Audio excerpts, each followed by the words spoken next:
The Hoard of the Gibelins by Alfred Lord Dunsany, taken from the Book of Wonder. The Gibelins eat, as is well known, nothing less good than man. Their evil tower is joined to terra cognita, to the lands we know, by a bridge.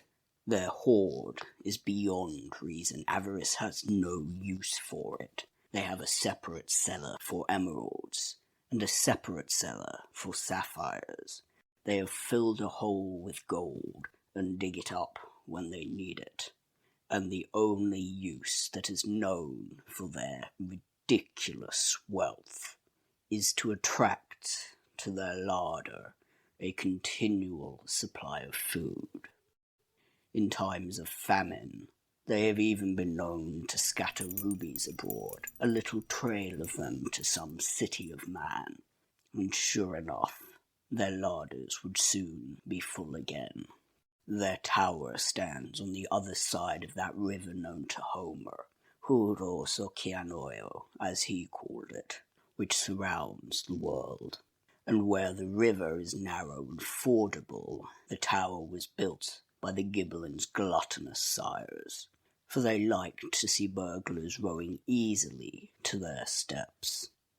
Some nourishment that common soil has not, the huge trees drained there, with their colossal roots from both banks of the river. There the Gibbelins lived, and discreditably fed. Alderic, Knight of the Order of the City and the Assault, hereditary guardian of the king's peace of mind, a man not unremembered among makers of myth, pondered so long upon the Gibelins' hoard that by now he deemed it his. Alas, that I should say of so perilous a venture, undertaken at dead of night by a valorous man, that his motive was sheer avarice. Yet upon avarice only the Gibbelins relied to keep their larders full, and once in every 100 years sent spies into the cities of men to see how avarice did, and always the spies returned again to the tower, saying that all was well. It may be thought that, as the years went on, and men came by fearful ends on that tower's wall, fewer and fewer would come to the Gibelins' table. But the Gibelins found otherwise. Not in the folly and frivolity of his youth did Alderic come to the tower, but he studied carefully for several years the manner in which burglars met their doom when they went in search of the treasure that he considered his. In every case, they had entered by the door.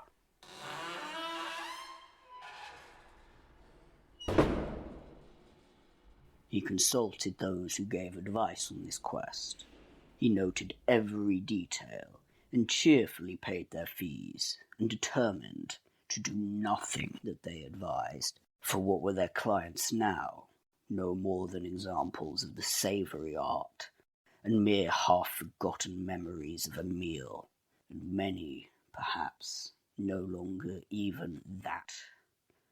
These were the requisites for the quest that those men used to advise: a horse, a boat, mail armour, and at least 3 men-at-arms. Some said, blow the horn at the tower door. Others said, do not touch it. Alderic thus decided. He would take no horse down to the river's edge. He would not row along it in a boat, and he would go alone, and by way of the forest unpassable.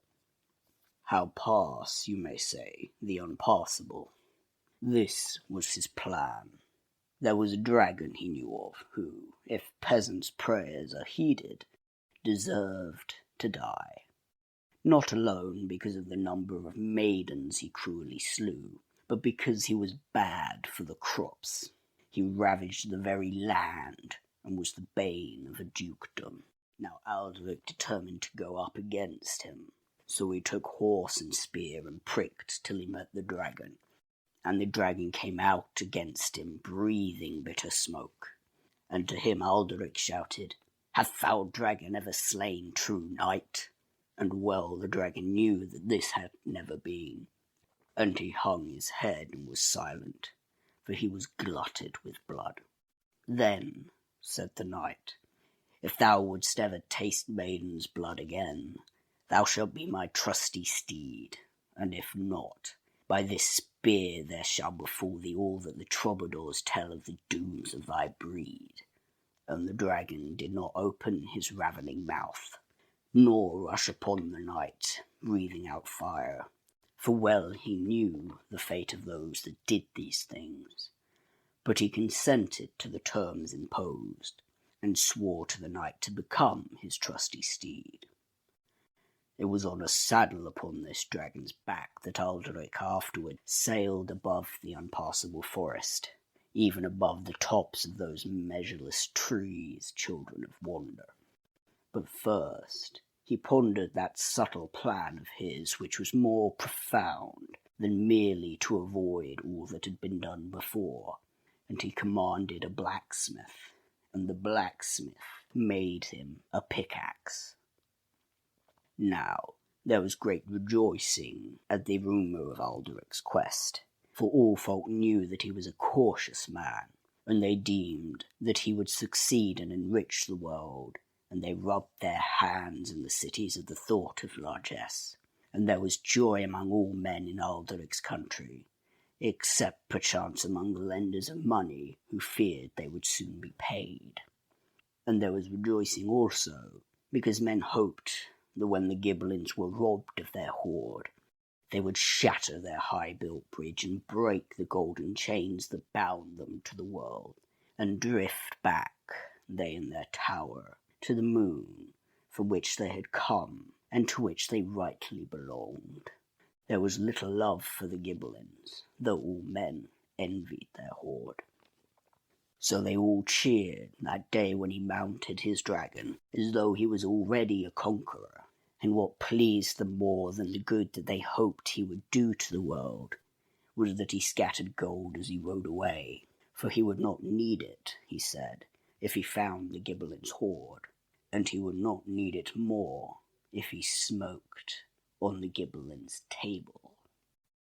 When they heard that he had rejected the advice of those that gave it, some said the knight was mad, and others said he was greater than those what gave the advice, but none appreciated the worth of his plan.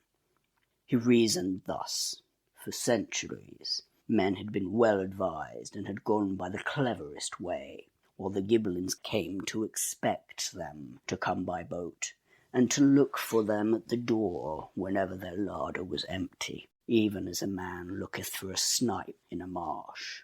But how, said Alderic, if a snipe should sit in the top of a tree, would man find him there? Assuredly never. So Alderic decided to swim the river, and not to go by the door, but to pick his way into the tower through the stone. Moreover, it was in his mind to work below the level of the ocean, the river, as Homer knew, that girdles the world, so that as soon as he made a hole in the wall, the water should pour in, confounding the Gibbelins, and flooding the cellars, rumoured to be 20 feet in depth, and therein he would dive for emeralds, as a diver dives for pearls. And on the day that I tell of, he galloped away from his home, scattering largesse of gold, as I have said, and passed through many kingdoms, the dragon snapping at maidens as he went, but being unable to eat them because of the bit in his teeth, and earning no greater reward than a spear thrust where he was softest. And so they came to the swart arboreal precipice of the unpassable forest. The dragon rose at it with a rattle of wings. Many a farmer near the edge of the world saw him up there where yet the twilight lingered, a faint, black, wavering line, and mistaking him for a row of geese going inland from the ocean, went into their houses cheerily rubbing their hands, and saying that winter was coming and that we should soon have snow. Soon, even there the twilight faded away, and when they descended at the edge of the world it was night, and the moon was shining. Ocean, that ancient river, narrow and shallow there, flowed by and made no murmur. Whether the Gibbelins banqueted, or whether they watched by the door, they also made no murmur, and Alderic dismounted and took his armour off, and saying one prayer to his lady, swam with his pickaxe. He did not part from his sword, for fear that he meet with a Gibbelin. Landed the other side, he began to work at once, and all went well with him. Nothing put out its head from any window, and all were lighted, so that nothing could see him in the dark. The blows of his pickaxe were dulled in the deep walls. All night he worked. No sound came to molest him, and at dawn the last rock swerved and tumbled onwards, and the river poured in after. Then Alderic took a stone and went to the bottom step and hurled the stone at the door. He heard the echoes roll into the tower. Then he ran back and dived through the hole in the wall. He was in the emerald cellar. There was no light in the lofty vault above him, but, diving through 20 feet of water, he felt the floor all rough with emeralds, and open coffers full of them. By a faintest ray of the moon, he saw that the water was green with them, and, easily filling a satchel, he rose again to the surface, and there were the Gibbelins, waist-deep in the water, with torches in their hands, and, without saying a word, or even smiling, they neatly hanged him on the outer wall, and the tale is one of those that have not a happy ending.